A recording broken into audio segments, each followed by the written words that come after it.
Hello, this is Victor Tiffany. I'm speaking today with Patrick Walker. He's a writer, contributes to reader-supported news, op-ed news, Nation of Change, and other publications. He's a former frackivist, fracking activist in Pennsylvania. He's one of the co-founders of Revolt Against Plutocracy, and he's probably one of the most critical writers, if not the most critical writer, of Secretary Clinton's campaign for office. Patrick, thank you for joining us. Thank you, Victor. You write in one of your three recent pieces, a three-part piece that I'll have below, that the Clinton machine will spell doom for humanity. Would you elaborate on that? Sure, I'd be glad to. Um, the biggest part of the thing is Clinton's climate policy. Especially, as Secretary of State, she heavily promoted fracking. She was like almost the leading global cheerleader for the fracking industry. And, climate science does not support that. In fact, climatologist James Hansen, one of the world's most famous climatologists, just came out and said fracking will screw your children and grandchildren. So he was telling that to the British. He didn't want them to follow the policy the U.S. has followed. Okay. You argue that the Clinton machine is akin to a Tammany Hall kind of operation. Tell the viewers what Tammany Hall was in history. Sure, I'd be glad to. Just a brief note. That wasn't an original idea of mine. I wish I had the person I could credit for it, but I saw it as a comment on Facebook, and it seemed to me so accurate that I thought I'd run with it. But historically, Tammany Hall started out relatively innocent. It actually started in America's Revolutionary War period. It was a social discussion and patriotic club. But it grew over the years, and it was situated in the New York City area, and especially by association with President Andrew Jackson's presidential campaign, it became a political force, and eventually it got control of New York City government. You couldn't do anything in New York City government without going to Tammany Hall, and eventually power corrupted it, and it just turned into the controlling, a very corrupt controlling force over New York City politics. How then is the Clinton machine akin to Tammany Hall? Well, it's certainly akin, but it's even worse. But if we want to take the different aspects, one of them is corruption by money. Although back in the 1800s, they weren't as sophisticated about it. Tammany Hall just got very aggressive and open in squeezing people. If you wanted the New York City government to do anything, you had to pay money to one of the big Tammany Hall people, Boss Tweed being one of the biggest. But besides the money aspect, it also operated on a long established network of personal connections. All these people in Tammany, it had been around for years and years. So they had an old boys club. Now the problem with the Clinton machine is a global old boys club, that through the Clinton Foundation, through other means, receives money from countries throughout the world. And this is a political dynasty. Clinton's husband is Bill, former U.S. president, and when you have a political dynasty, you have connections, and when you have connections, you can muscle people, and that's what the Clinton machine, just like Tammany Hall, but on a grander scale, does. You refer to the Clintons or Mrs. Clinton, Secretary Clinton, as thugs, and by muscling people, you're talking about basically buying them or buying them off. Elaborate on your use of the word thugs to describe the Clinton machine. Sure, I'd be glad to. It's a modern and like sneakier version of what Tammany Hall used to do. Like, back in the Tammany Hall days, they had physical thugs who would go out and beat up people or threaten to beat up people to make sure they voted the way Tammany wanted the election to go. Well, you can't quite get away with that anymore. But what the Clinton machine does, it takes like elite politicians in the Democratic Party, like even the most progressive ones, and like by threatening their electoral prospects. Like the Clinton machine has lots of money to run primary candidates against them.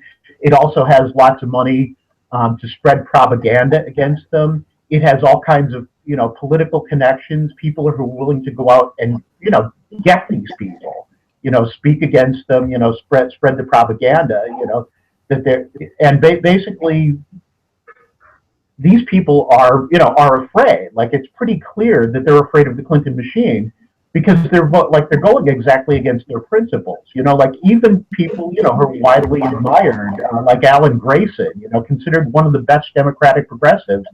Like he just endorsed Clinton, and that's absolutely crazy. It's totally against his principles. You referred to the press as a tool of oligarchy.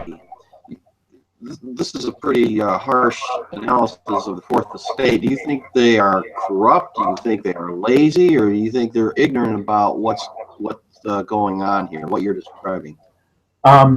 Well, although that's pretty harsh, it's certainly been going around for a while. I mean, like if you look at Noam Chomsky and Edward Herman, their book Manufacturing Consent back in the 80s, I mean, they were almost prophetic in introducing this topic, so like I'm certainly not the first one saying this.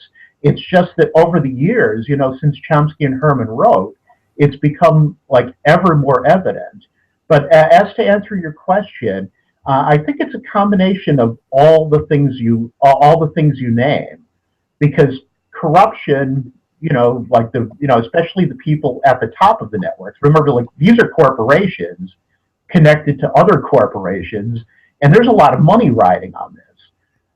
So like a lot of the people at the top of the game, the CEOs of some of the companies are definitely corrupt in the sense, that they'll listen to corporations, but then like that basically goes down like their staff of reporters, their staff of newsroom people, because it censors their work, or it creates a mentality where they want them to be lazy. Like they don't want them to do any investigative journalism that goes against the corporate agenda, and also it also makes for ignorance, because the less often you hear things reported, the more likely it is that you won't know about them. When things get hushed up, they disappear from general public knowledge.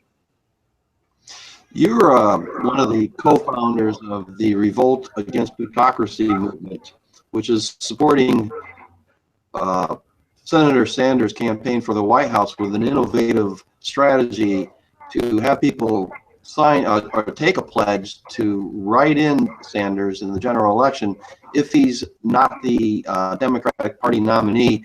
This has been referred, I believe you even referred to it as a doomsday machine. Can you elaborate on that? Oh, sure, I'd be glad to. In fact, I think I was the first one to refer to it that way. I think that was one of my inventions, but I think it's a very accurate one, because like, if you go back to the Dr. Strangelove movie, the doomsday machine was a form of nuclear deterrence for the Soviet Union.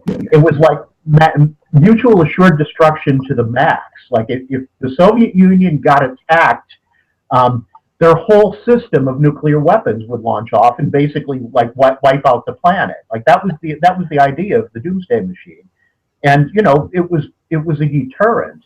And like I think the situation of Sanders and Sanders supporter, like in face of the Clinton machine, is so desperate that we need a deterrent against what they're doing, And like if you look at it, like Bernie has called for a political revolution.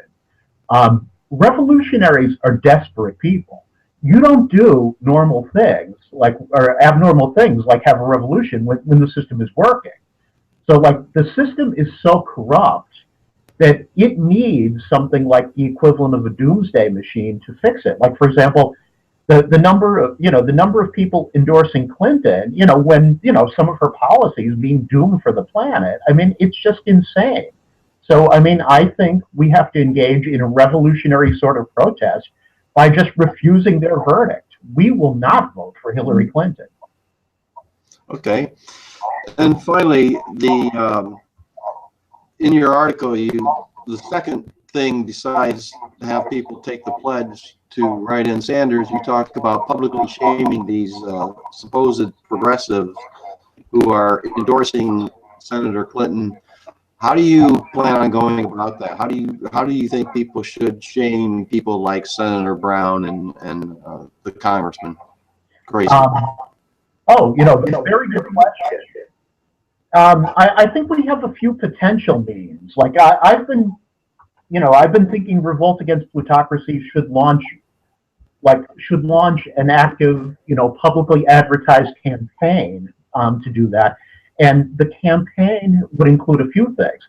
It would be contacting them directly, especially constituents, and telling them, that you're going to lose the presidential election for Democrats. Your endorsement of Hillary Clinton is going to lose that, and you better start showing some principle, or we're going to take this out on your party.